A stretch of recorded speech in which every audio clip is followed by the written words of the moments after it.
And I asked the Holy Spirit, how could we help? And what I heard was mentoring. You need to mentor. And that gave birth to Essence Cares. Yes. Essence Cares was the initiator that said, community, come and let's link arms and aims and take care of our children.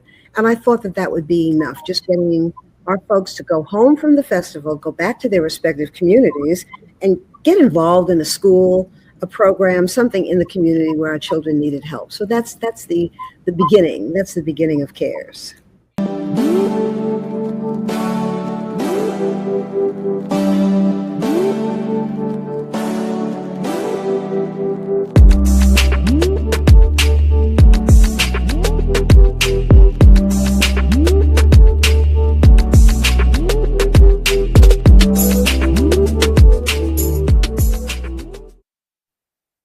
Hello, everyone, and welcome to Dream Leapers. I'm your host, Harriette Cole, and I am so excited to tell you that I have two very special guests today, starting with my mentor, a woman who many of you know, Susan L. Taylor. She was the editor-in-chief of Essence magazine for many years. She's now the editor-in-chief emerita. She was my mentor, and I would say still is my mentor, for so many years. That's where I got my start in my career. And 20 years ago, she founded an organization that we're going to be talking about today. And I want to tell you a bit about her and Stephen Powell, who will be joining her. So Susan L. Taylor, for any of you who don't know, is a legendary voice in media. She is known for her international impact as editor-in-chief of Essence magazine. Over the years, she has helped shape generations of Black women through storytelling rooted in empowerment, healing, and truth. She's also a longtime author, speaker, and advocate for personal community transformation. Stephen Powell is a nationally respected leader in youth development and mentorship with decades of experience building programs that uplift Black boys and young men through accountability, love, and community. His work has been grounded in the belief that mentorship saves lives, and he currently serves as Chief Programs and Partnerships Officer at National Cares Mentoring Movement. So that's what we're talking about today. National Cares Mentoring Movement, Susan Taylor, founded 20 years ago, and it's an organization dedicated to healing, empowering, and guiding Black children through culturally responsive mentorship. National Cares works to disrupt cycles of trauma by surrounding young people with consistent, caring adults who believe in their greatness. I am so grateful to have both of them here today to really sound this urgent call for us to show up for our youth.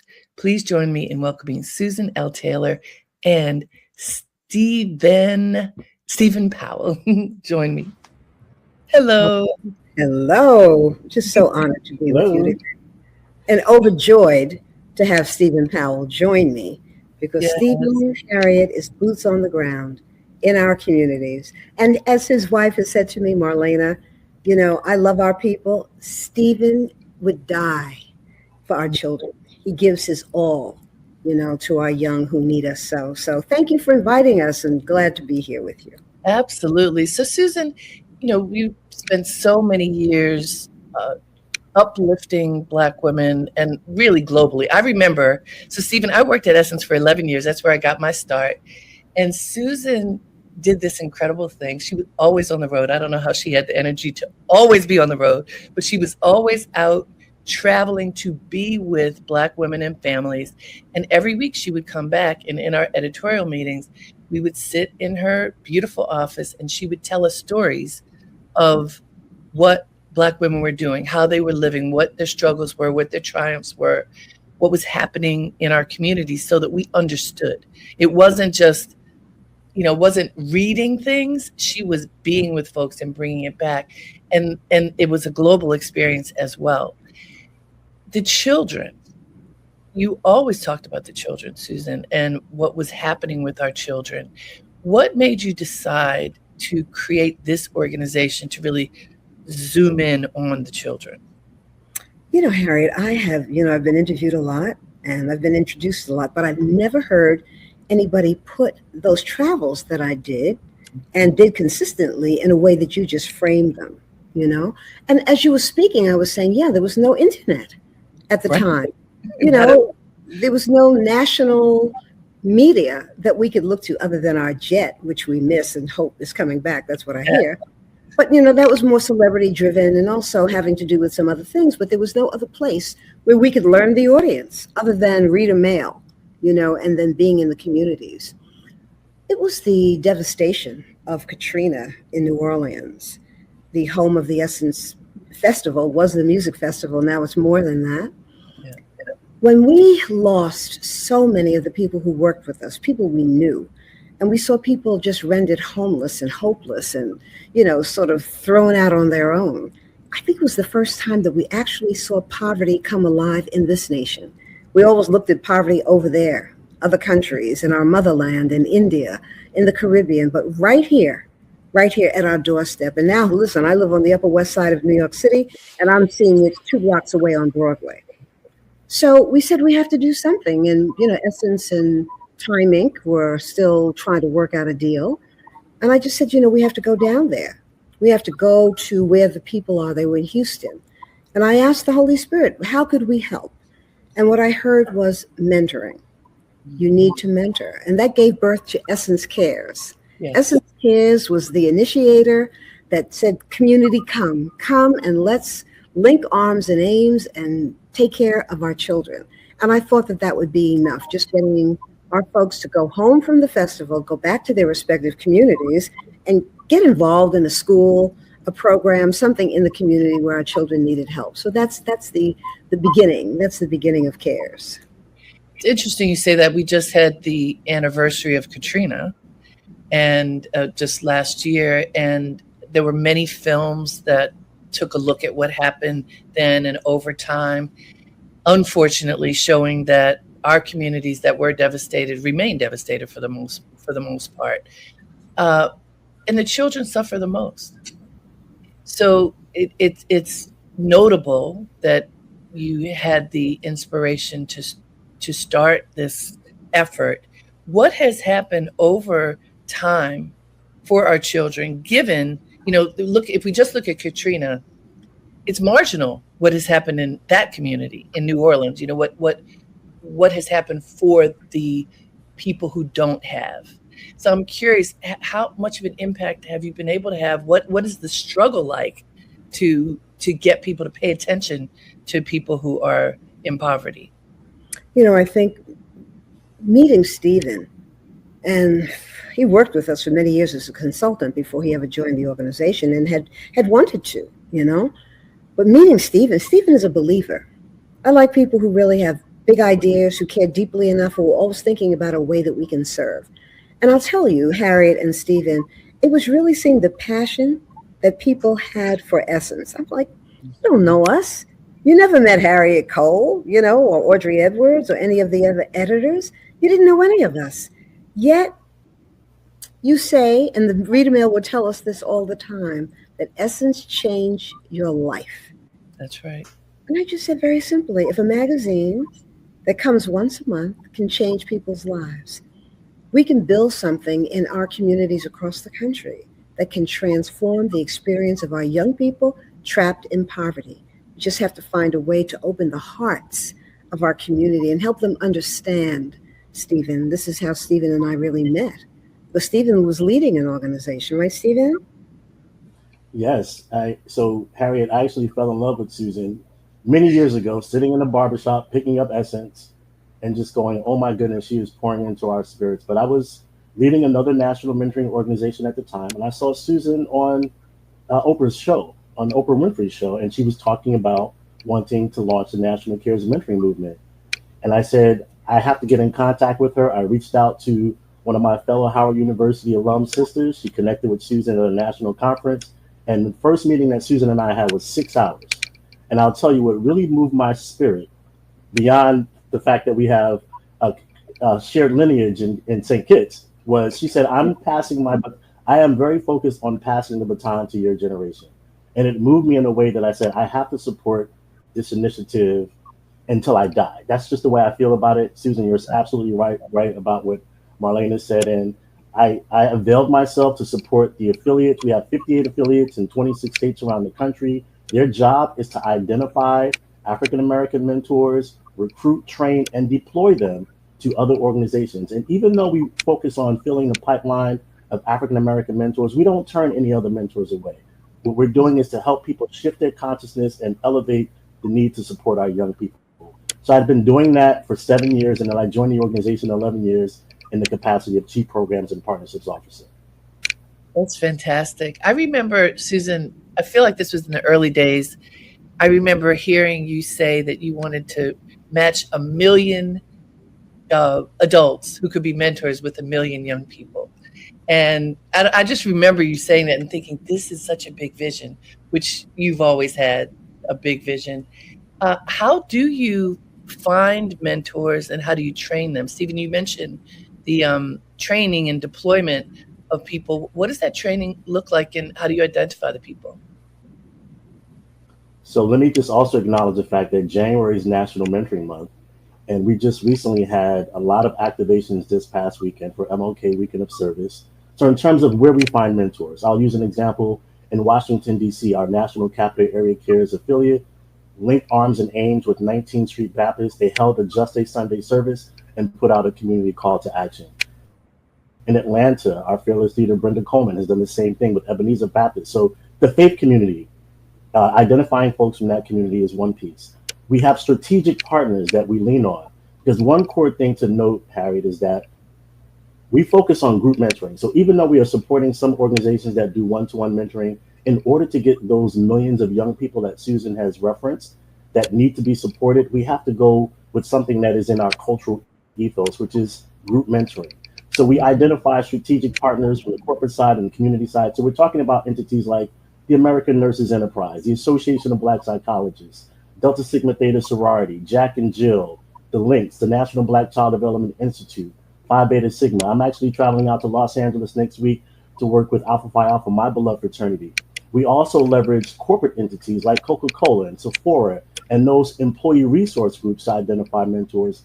And then the last piece, we also look at creating a pipeline by connecting with HBCUs and college students. The best way to identify young people who can step in and support the mentor recruitment efforts that we're doing around the country is to be very intentional about identifying college students. So we work with Florida Memorial University, Columbia University, Morehouse, Clark, Spelman, where we have our HBCU Rising program, which really focuses on STEM initiatives, but it's a 3-tiered mentoring program where the college students that we identify work with middle and elementary school students and high school students, but those college students also receive mentorship from STEM professionals.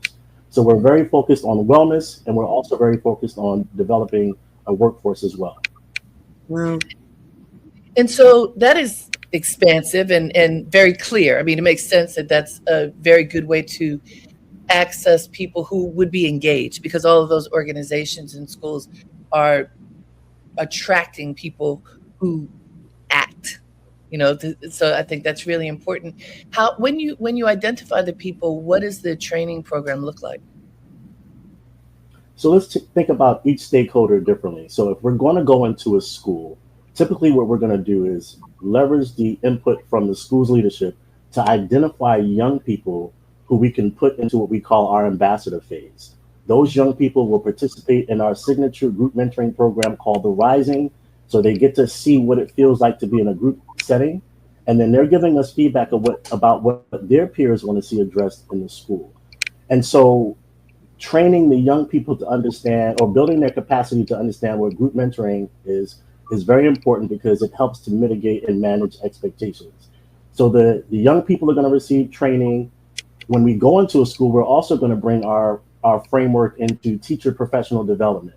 So having everyone from the school resource officer to the principal and everyone in between understand what our group mentoring protocol is very important. And then for those mentors in the community, what we say is that we don't expect that everybody knows how to support young people. As you had mentioned earlier, since Hurricane Katrina, one of the things that we've experienced as a country is the access to information, which our young people are trying to deal with rapidly, and then also adults. So the level of distractions are very much heightened.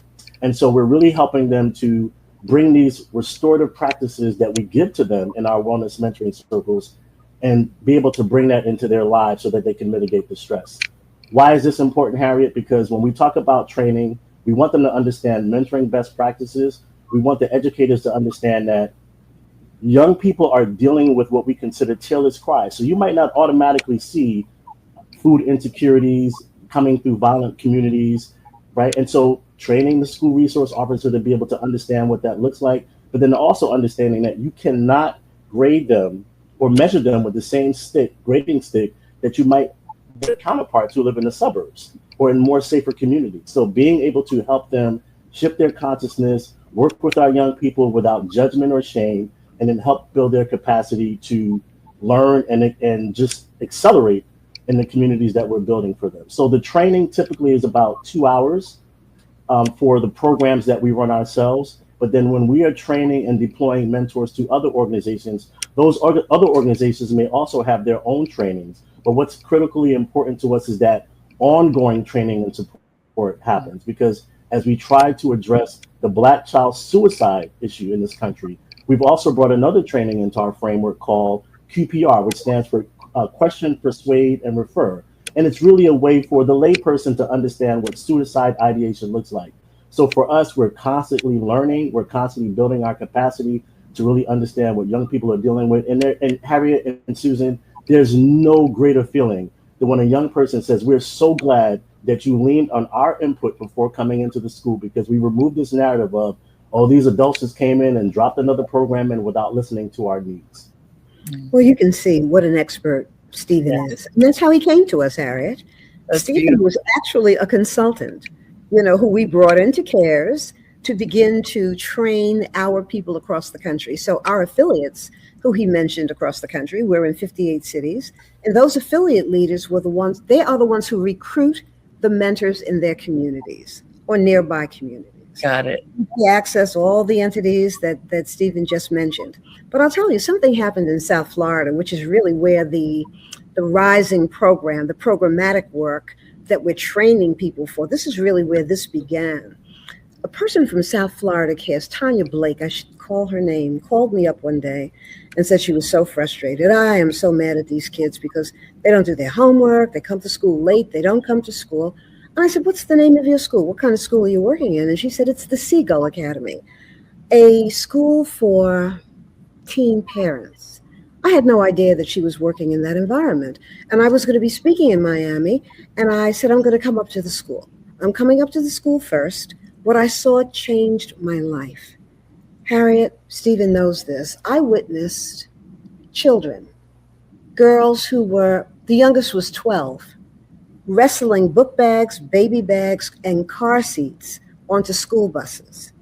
The youngest at 12 had 3 children. Ooh. 3 children, and no one was arrested. And I just said, wait a minute. We have to do more than just recruit, train, and deploy mentors. We have to build programmatic work that's based on our culture, our knowing of who we are and what we're capable of doing, and our knowing of what poverty may look like, even though we may have emerged from poverty. There's nobody in our family, if we go back far enough, who didn't experience it, right. And we've been forgetful. And so that next day, I really encouraged Tanya to come with me to meet these very elite, wonderful women, a group of Black, white, Latinas in Miami. And I told the story of what I witnessed up at Seagull Academy. And I asked people to step up and help. And that's really how it began. They stepped forward, they began to help, and we built that first Rising program right there at the Seagull, and the school that was actually not contiguous, but next to them, Whidden Rogers Academy. And where was most of the young people in Fort Lauderdale? Most of the young people had been incarcerated. I was so impressed, with how orderly they were, how grateful they were, and how devoted they were to gaining everything that the young people were trying that the actual administrators were trying to deliver. But when Tanya expressed the frustration that she and some of the other teachers had, I said, I had just met the Village Nation. These are 3 brothers who began a program, come back to that later, but they built it in Los Angeles. And it was a school that was a failing school. And the school was failing because the young African-American students, the Black students, were pulling down the scores. And they stepped in. They asked a very progressive Jewish principal if they could step in and put in place a program, and they did. And they put in place a program that kind of mirrored the way in which the students were speaking with each other. Hey, my nig, slapping one another, not really doing their homework and speaking, just talking trash. Mm-hmm. And students were horrified. Brought them together, brought the person who was the janitor in that school. He came on stage with his mop and his pail. And he said, "You all are breaking my hearts. You're breaking my hearts because I see what you're losing. Had I access to what you have access to, I wouldn't be cleaning your toilets. I would be building. I would be an entrepreneur. I would be an asset to my community. I'm helping in any way that I can. But you know what? You all have got to wake up." And the two teachers who I sent there, they got to participate with the Village Nation in the programs that they were building, came home and said simply, "We had it all wrong. We saw our young people as problems, not as beautiful, beautiful receptacles, buckets that we need to pour love into." And that changed everything. That's beautiful. Wow. Hey, everybody, this is Dream Leapers with Harriette Cole. We are talking with Susan L. Taylor and Stephen Powell of National Care's Mentoring Movement. It really is a movement. In the name is the action, and what you're describing. Actually, Susan, what you just described reminds me of those meetings that we had, going out and speaking in person. What are people experiencing? What is their reality? When you have your eyes open and you see it, then you can figure out what to do. And so often we aren't seen. I'm curious, given the political climate, and you've got 20 years, so the political climate has gone up and down over the course of time. Right now, there is an effort of erasure of people of color, of women. I've got to imagine that for children, especially children in poverty, that they are less seen than in the past, not by your organization, but just in general. How does your organization function when the government seems to be in this erasure mode? Our young people have to know who they are. And that's the core of our training. We started really with a brain trust of over 60 people, names you would know, from Iyanla Vanzant to Michael Eric Dyson, Hakeem Matabuti. 60 incredibly bright, articulate, and committed Black people. And they are committed to advancing our young. We brought them together over a few days, ministers, artists, singers. We had psychologists, storytellers, everyone in the mix, right here in my apartment and then downstairs in a resource room. And we put together a program. We've been meeting for like 3 months on the phone, broken into groups. And we said, we're going to fix this, but we need a protocol. And we need to see all the places where our people are hurting. We don't need something that has 40 different pillars. How about just 10? And it began with spirituality, building wealth, understanding how money works. So we're not so got to have those sneakers, but they cost $200 and you're not eating. Right. Have it make sense to people, And so we built out a program that it began with spirituality and ends with community, the importance of community, relationships, how we speak to one another, how we see one another. And so there's a grounding. We're not educators. What we are doing is helping our young ones override those barriers. The children we support have been suffering long before this pullout of resources from Black America. And I think we're called to do what we've done historically and what we know how to do, and that is take care of one another. That's at the core of our training, that we are each other's keeper. As Gwendolyn Brooks would say, we are each other's harvest. We are each other's magnitude and bond. And so, I say, community, we're counting on you. And the community doesn't mean that you have to be African American or Caribbean American. You can be from anywhere. We're creating community, the beloved community that Dr. King really envisioned and spoke about. And we need everybody to pitch in, go to our website, caresmentoring.org, and see how you can help. We are partnering with organizations who care deeply and who know that this is not the roughest side of the mountain. We've been through horrific experiences. This, we have it. We have it. We're moving forward. We're moving our people forward. That's who we are. That's why we were created. That's why we're here in the now time. And what we're creating actually is a template for doing that. That's beautiful. So, Stephen, I know you know this already, but this is why Susan is the light. It's like no matter what's going on, she is shining a light on the possibility, which, by the way, isn't that what our people have done throughout time? No matter what is going on, if you can't see the light, then it can be just a dismal experience, but it is not when you have the big picture. There's something that people are saying today more than ever about people of color, people of African descent, that we are the global majority. And I love that. It is true, but also, we've been called minorities for so long, and pigeonholed in this way. But when you look at us as part of a global community, there are more of us than anybody else. And isn't that amazing? And what if we locked arms? That's what Marcus Garvey talked about. That if we look at the world as the platform for taking care of each other, how different it might be. Stephen, I'm curious, in the programming, the vision that exists for the programming, obviously there's on the ground, in the moment, what people are dealing with, but how do you go from the in the moment with the small communities to the big vision? How does that work? So let me explain what it looks like in the school. So the group mentoring is place-based, so it actually takes place during academic advisement time. So our program could be inserted during academic advisory, health class, PE class, lunch.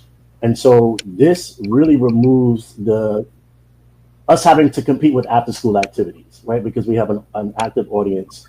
And so you're bringing in mentors from the community. You have a trained psychologist, social worker, counselor that's facilitating the group sessions. And then you have mentors from the community that are participating with the young people in large sessions and in smaller group sessions. So that's what group mentoring looks like.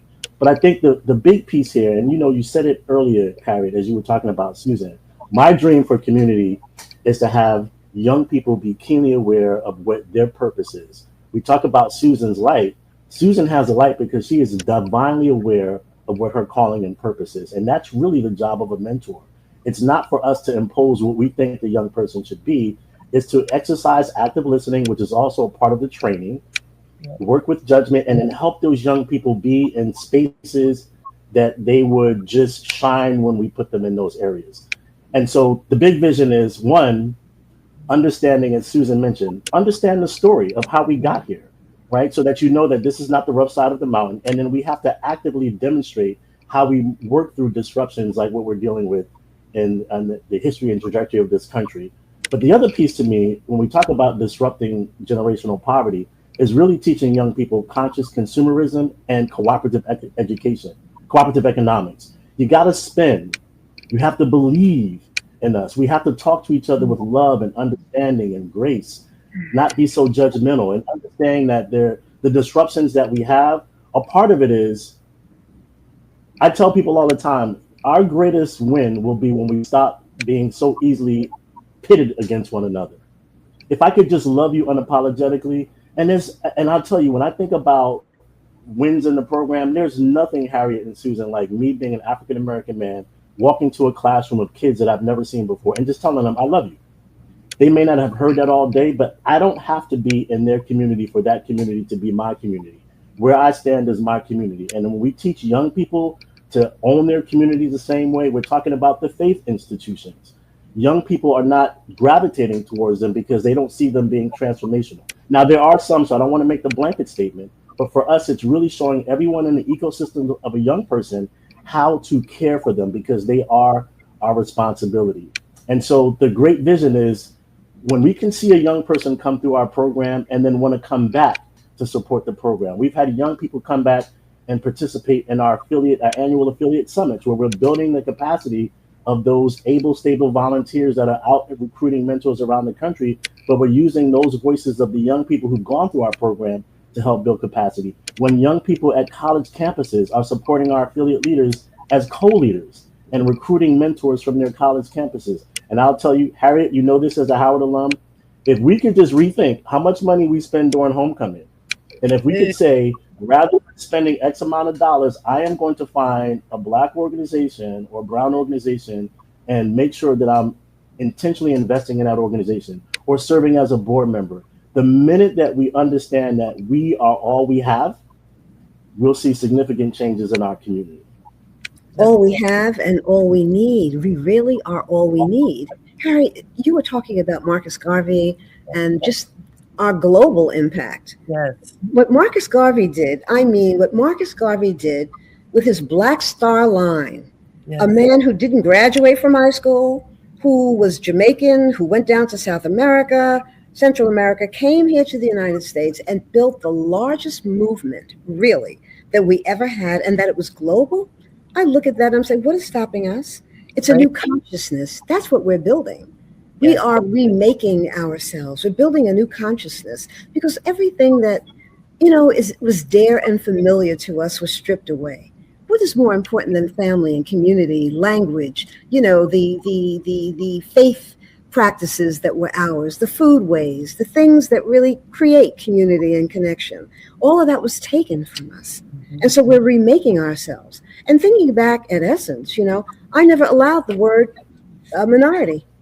Right. I never allowed anybody to use that word minority. I realized long ago, we are not the minority. Right. We are the majority, and we have to think of ourselves in that way. And that doesn't mean that we dominate. It means that we're capable and that we have enough in us, around us, and among us to do what we need to do for one another. So it's a shifting of consciousness. And, you talked also about not being so critical, Stephen, of one another. We have to find a way to correct one another without hurting one another. And I always say, if I'm off course, don't humiliate me or just talk. This is what I would say in our meetings, too. Don't talk about me behind my back. The door is open. Come in. Share it with me. You said something that hurt my feelings. It shouldn't have gone this way. Let me apologize and let's move on. Don't call your mother. Don't call your friend. Don't call anybody. Come and tell me. Because what we do is we waste a lot of time, competing against one another. You climb that ladder, you throw the rope down and pull somebody else up. And what the Holy Spirit does, we know what the Holy Spirit does. It elevates you, gives you everything you need to move forward because we're doing God's work. Allah, Jehovah, Yahweh, all the things that really fall under that one umbrella of creation. Thank you, Creator. How are we supposed to use our lives? Simple, to help one another. And where does that love start? With self. And that's really what our curriculum teaches. We start with self. It's you first. It's family and community. And let the community service be through cares. That's beautiful. Hey guys, this is Dream Leapers with Harriette Cole. We are talking with Susan L. Taylor and Stephen Powell about National Care's mentoring movement, a 20-year-old effort to uplift our children and families. I'm curious, something that I think there are moments in time that we look at as, this happened, it's before this and after this, and the pandemic is one of those times.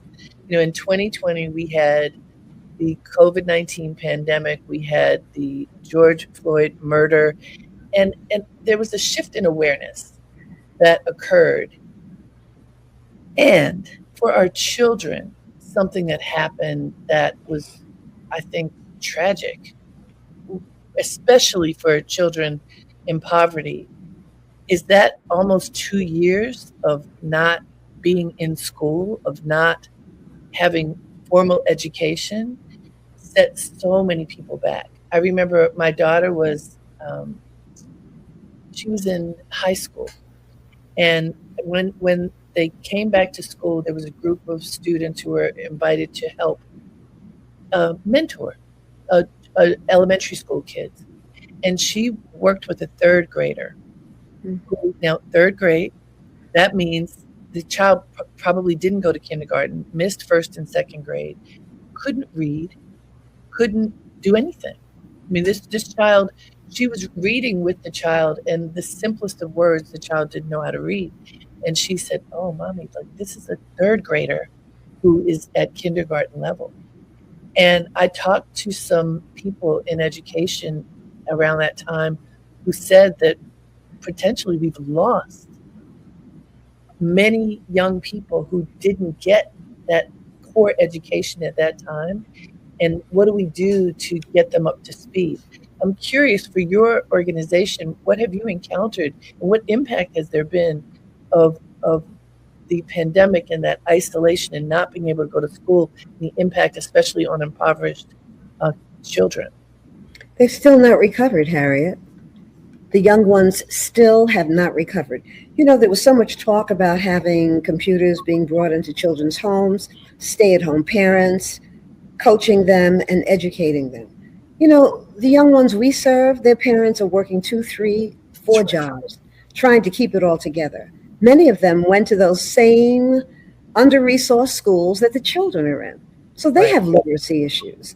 And what they missed more than anything, in addition to their education, was community. Yes. That they did not have the community. But the losses, and those really, what is the statistic, Stephen? Is it 1 in every 4 Black children lost a family member to COVID? Yeah. So they lost income, they lost housing. The foster care system began to swell during that time. Right.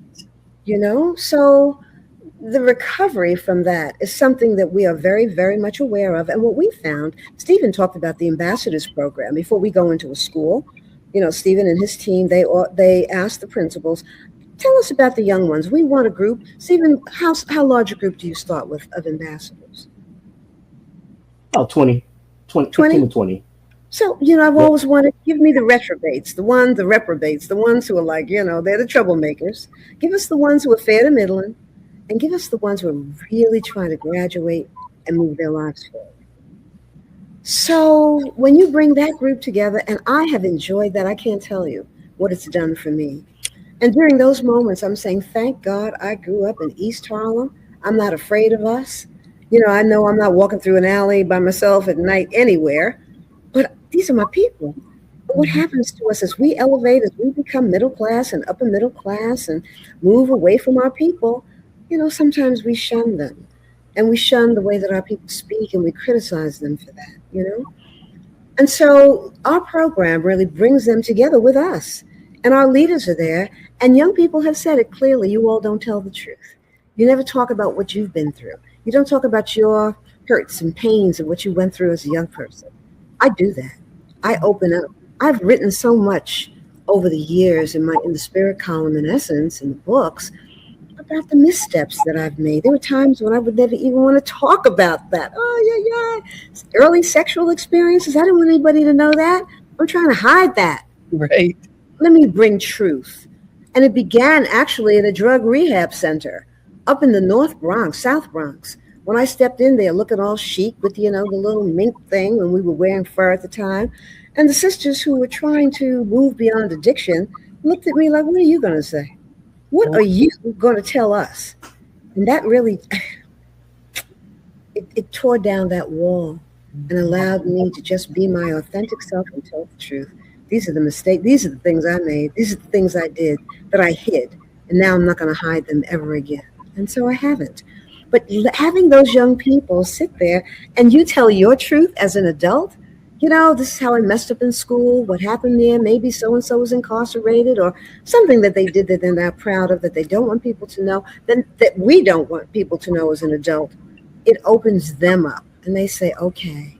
What I've heard is we were sitting in a school where the sister to the right and the left of a person in the middle, both of them have lost their parents to murder. Where a young sister said, I just don't want to be my older sister. I don't want to become a mother at 15. I don't want to be incarcerated so it's our bringing our truth. We're not saying that everybody has to pour their hearts out. But what is the hurt? What is the harm in telling somebody your true story, which does what? It frees them to be themselves. Stephen talks about, he lost his father early. Steve? Yeah, at the age of 5. And I think that Well, I know that I'm driven to do this work because I am giving back to those mentors who stood in the gap for me in East Orange, New Jersey.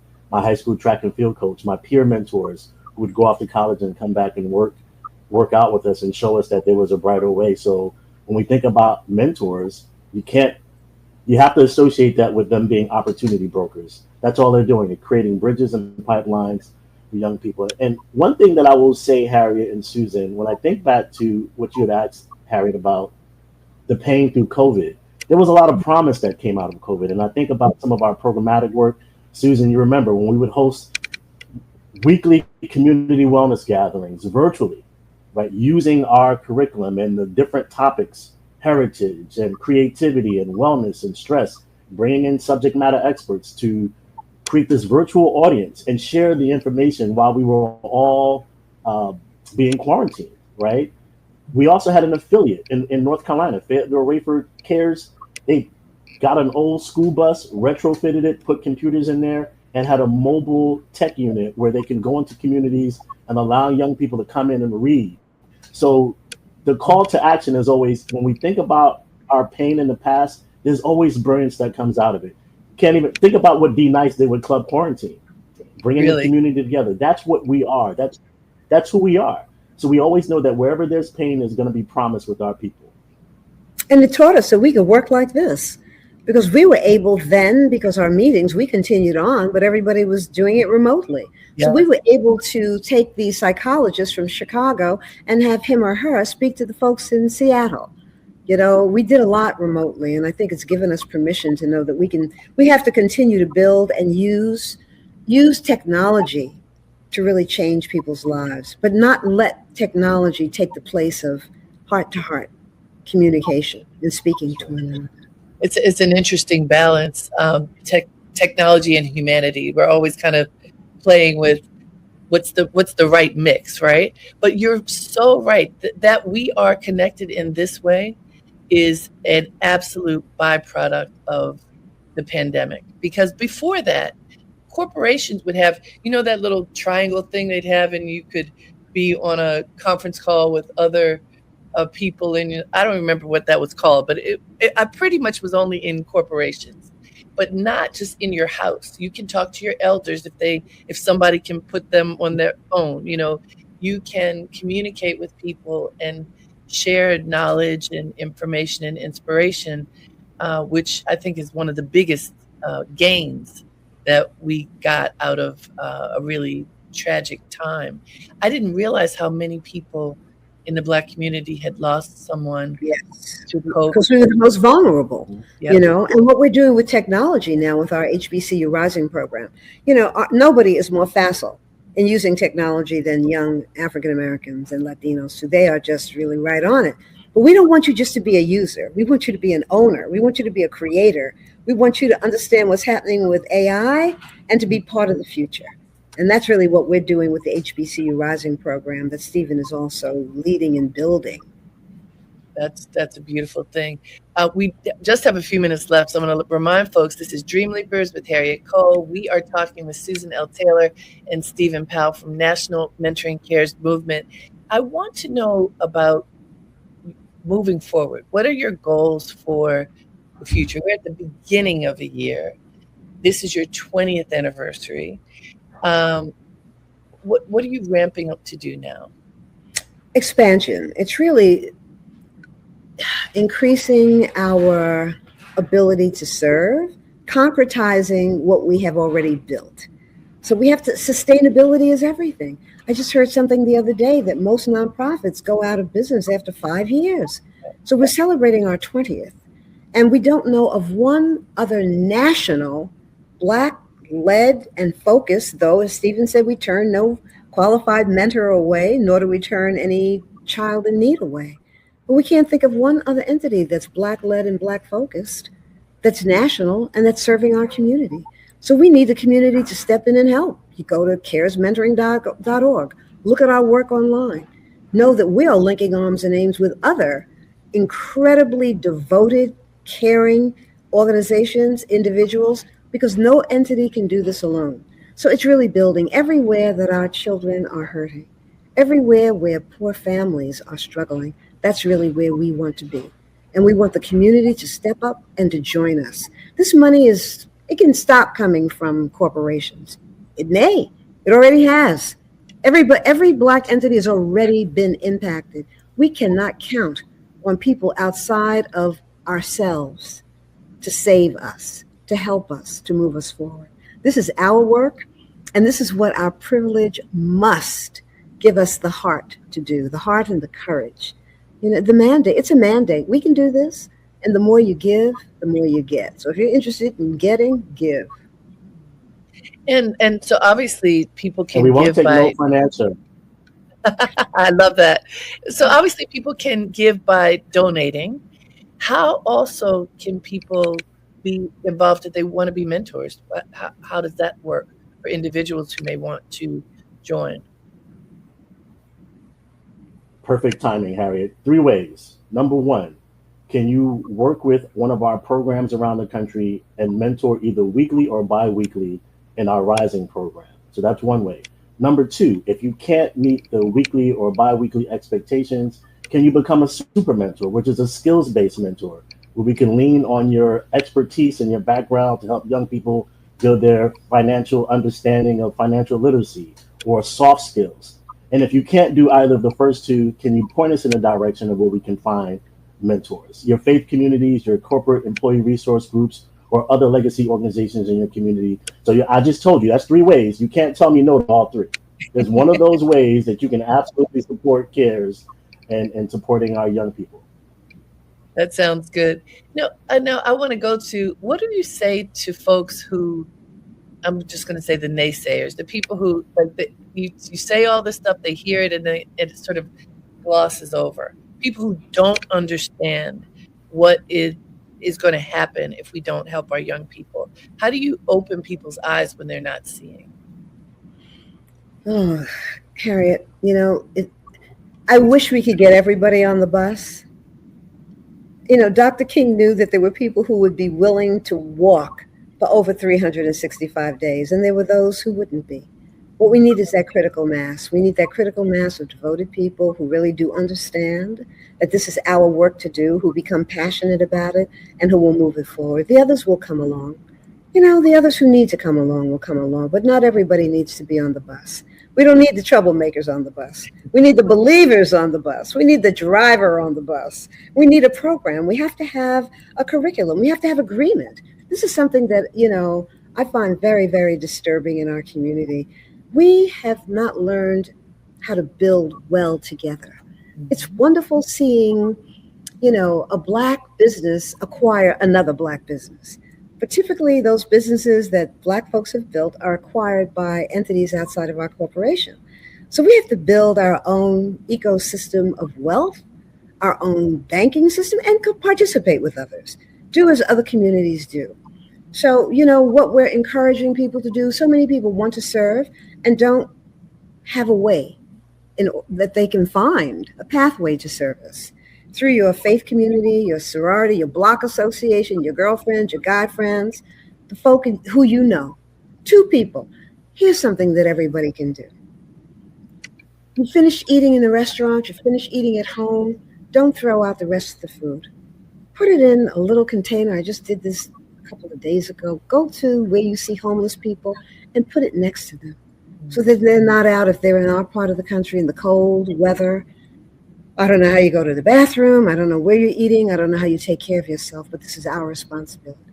And we have to push for the right people to be elected to office. We have to push into elective office, people who really care about our community, who are serving our community, and who just don't voice that they're doing it, but who demonstrate their caring. And I think we also have to keep a report card on who's being effective and who's not, and move out of the way. You don't have to cause anybody harm. You just have to go home. You are not going to run this community or speak for us because you're not doing the work. We have to be conscious consumers, be conscious about who's representing us. More than anything, we have to control our stress. This is my challenge, though I've written about it forever. Because when we're stressed, it's hard to look to the future. We're looking behind and we're imagining a future that doesn't have to be. But we are human and divine. and we have the capacity to write the future that we want to live. So, Susan, we have 1 minute, and in this 1 minute, I want to say, everybody, Susan is also celebrating 80 years on the planet. What parting words do you have for us about living a divine 80 years, and what can we take from you to help us walk in that path? Oh my God. Don't be as wary as me at 80. Take care of yourself. That's really at the heart of our training. It's really self-care, and make room for yourself on your agenda. We don't do that, especially women don't. And heart disease is the #1 killer of all Americans, and certainly to a higher degree of African Americans. So I would say to everybody, have a spiritual life. Have a life by whatever name you call the divinity. Understand that you're more than you seem, and that the entity that created you lives within you and is there to serve you. But you have to pause and listen in the quiet, not with the music on and the phone buzzing and ringing and always being engaged in something. Take quiet, introspective time and ask the spirit within, what have you come to teach me? What am I here to learn? And follow that path. Be forgiving of yourself and others. Step off the path. What I love about life, I can step back on with the next breath. Beautiful. Happy birthday, Susan. Happy anniversary, National Cares Mentoring Movement. There is a gala on March 2nd. You can go to the website, caresmentoring.org, to find out more. Give generously. Obviously, this is an organization that is deserving of our support. Thank you, Susan. Thank you, Stephen. It's wonderful to talk to you. Please come and celebrate with us. Harriette. Please. And Harriette, you are an angel. Oh. Loved you from the day I met you, youngin'. Love you back. Thank you to all of you. We didn't do the HU, I kept it quiet. I kept it quiet, Harriette. Okay, Susan, we did it. We got it out of the way. Always. You'll have me doing it. All right, everybody, we are out of time. Thank you so much for joining us. Until next time, have a great day and make it count.